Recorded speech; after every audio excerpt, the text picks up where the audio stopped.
18 जानेवारी 2026चा तो दिवस होता. साधारणतः सकाळचे 7 वाजलेले असतील. जंगलामध्ये जनावरं चारण्यासाठी गेलेल्या 3 ते 4 पोरांना एका महिलेची बॉडी दिसते, जी की त्यांच्याच गावामधली 35 वर्षांची महिला होती. पोलिसांना फोन करण्यात येतो. पोलीस त्या ठिकाणी येतात. बॉडी बघतात तर ती बॉडी सडलेली होती पूर्णपणे. पोलीस स्टेशनमध्ये चौकशी केली जाते. कुठं मिसिंगची कंप्लेंट आहे का? तर हो, एक मिसिंगची कंप्लेंट होती शेजारच्या पोलीस स्टेशनमध्ये एका 35 वर्षीय मीनाक्षी नावाच्या महिलेची, जी की विधवा महिला होती. आता पोलीस त्या महिलेच्या घरी जातात. तिला 2 पोरं होती, 5वी 6वीला शिकणारी. ती पोरं रडत होती. अजूनपर्यंत त्यांची आई घरी आलेली नव्हती. पोलीस त्यांच्यापाशी जाऊन चौकशी करायला लागतात. त्यांना ही बॉडी दाखवतात. त्यांना ओळख पडते. पोरं रडायला लागतात. पोलीस त्यांना विचारतात की नेमकं ही आई तुमची कधीपासून गायब आहे? पोरं सांगतात की 3 दिवस झालं आई गायब आहे. पुस्तक आणायला चालली म्हणून निघून गेलेली घरनं अजूनपर्यंत आली नाही. आली ती अशी एकदम मेलेल्या अवस्थेत. पोलिसांना वाईट वाटते आणि पोलीस चौकशी सुरू करतात. त्यावेळेला त्यांच्या पुढे जे सत्य आलं ते सत्य ऐकून मीही परेशान झालो, हैराण झालो. तुम्ही पण हैराण परेशान व्हाल. तर काय आहे पूर्ण घटना मी तुम्हाला याच्याबद्दल या व्हिडिओमध्ये माहिती देणार आहे. व्हिडिओ बस शेवटपर्यंत नक्की बघा. तर नमस्कार मित्रांनो, 35 वर्षांची मीनाक्षी नावाची महिला विधवा झालेली होती. ज्या वेळेला तिचा पती गेला त्यावेळेला तिच्या हातात काहीच राहिलं नव्हतं. 1 रुपयाही राहिला नव्हता. जेवढं काही पैसे होतं पतीच्या उपचारामध्ये गेले. हातामध्ये रुपया नव्हता. मीनाक्षीने विचार केला की आता सासरी राहून काय उपयोग नाही. मला माझ्या माहेरी जावं लागेल, इथं राहून काय भेटणार नाही. ती उठून माहेरी आली. माहेरी आल्यानंतर ती तिचा संसार करू लागली. पोरांना शाळेत टाकलं. शाळेमध्ये जायची पोरं आणि ही महिला मीनाक्षी कामधंदा करायची. त्याच पैशातून घर चालवायची. असेच दिवसामागे दिवस जात होते. पण त्या गावात राहणारा एक किराणा दुकानदार, या किराणा दुकानवाल्यापाशी ही मीनाक्षी आठवड्यातून 2 वेळा तर बाजार आणायला जायची.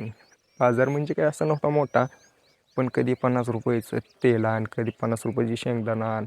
जसं पैसे येईल तसं आणायची. पुढे चालून या दुकानवाल्यासोबत एवढी ओळख झाली की त्याने उधारी द्यायला चालू केली. मीनाक्षीने आता उधारीवरती माल आहे म्हटल्यानंतर 50 रुपयाचं आणायचं सोडून 1000-500 रुपयाचा बाजार आणू लागली. जसे जसे दिवस वाढत होते तशी तशी हिची उधारी पण वाढत होती. दुकानदार रमेश आता तिला उधारी मागू लागला होता, पण हिच्यापाशी उधारी द्यायला पैसे अजिबात नव्हते. रमेश म्हणतो, सगळं खरं आहे, तुम्ही उधारीवर नेले, उधारी द्यायला पैसे नाहीत. मी तर काय करणार, माझ्या तर घरी पिकत नाही हे, तुम्हाला पैसे तर द्यावं लागतील. आता ही मीनाक्षी हैराण झाली, काय करायचं. त्यावेळेला तिच्या डोक्यात विचार आला की हा जो दुकानदार आहे याच्या अगोदर 2 लग्न झालेत आणि याची एकही पत्नी याच्याजवळ नाही. तर मी याच्यासोबत काय केलं तर हा माझं पैसे नक्की सोडून देईल. असा विचार करून मीनाक्षी त्याच्यापाशी जाते. त्याला ऑफर देते, तू माझ्यासोबत जे करायचं ते कर, पण पैसे काही घेऊ नको. दुकानदार रमेश ती ऑफर ऐकून हैराण होतो आणि त्या ऑफरला स्वीकार करतो. अशी ऑफर कोणच सोडणार होतं ना. त्यावेळेला या दोघांमध्ये आता इथून पुढे संबंधाचा सिलसिला चालू झाला होता. मीनाक्षी रमेश वेळ भेटेल तेव्हा संबंध करायचे आणि मीनाक्षी जे लागेल ते साहित्य घेऊन जायचे. आता हळूहळू घरची परिस्थिती चांगली सुधारू लागली होती. मीनाक्षीच्या हातात पैसा येऊ लागला होता. एवढा पैसा आला होता की आता मीनाक्षी अय्याशी करू लागली होती. तिची पोरं अय्याशी करू लागली होती. आसपासच्या लोकांना अजिबात समजत नव्हतं की नेमकं काय घडलं, एवढा पैसा कुठून आला. पण पुढे चालून हे सगळं सत्य उघडकीस झालं. ती घटना पुढे येणारच आहे व्हिडिओमध्ये. पण याच्या आधी जाणून घेऊ की आपण हा जो रमेश होता तो काय करत होता. हा जो 35 वर्षांचा रमेश आहे, दुकान चालवायचा, किराणा दुकान गावामध्ये, याची अगोदर 2 लग्न झाली होती. पण याच्या वाईट सवयीमुळे त्या दोन्ही पत्नी याला सोडून गेलेल्या होत्या. एकटा आता राहायचा, घरी कोणी नव्हतं. त्याला एका महिलेची आवश्यकता होती, ती मीनाक्षीने पूर्ण केली होती. त्यामुळे आता तो निवांत राहू लागला. पण जेव्हापासून ही मीनाक्षी त्याच्या आयुष्यात आली होती तेव्हापासून याची घरची परिस्थिती खराब होऊ लागली होती. दुकान आता एवढं चांगलं चालत नव्हतं. जेवढी काय सेविंग होती तेवढी संपत चाललेली होती. त्याचं कारण पण होतं. आता या सगळ्याला कंटाळून या रमेशने पुढे चालून किराणा दुकान बंद केलं. दुकान जसं बंद झालं तसा हा पूर्णपणे भिकारी झाला. कामगारकी चालू केली, गवंड्याच्या हाताखाली कामाला जाणे. मीनाक्षीला हे पटलं नाही. मीनाक्षीने त्याला सोडून दिलं. ज्या वेळेला मीनाक्षीने त्याला सोडलं त्याच्या 3ऱ्या ते 4थ्या दिवशी मीनाक्षीची बॉडी जंगलामध्ये सापडली. आता पोलीस या सगळ्या घटनेचा तपशील शोधत रमेशपाशी गेले. आता रमेशवरती चेक आला पोलिसांनी त्याला ताब्यात घेतलं, चौकशी चालू केली. रमेश तर काय बोलायला तयार नव्हता, पण शेवटी मोबाईलची कॉल डिटेल बोलू लागली.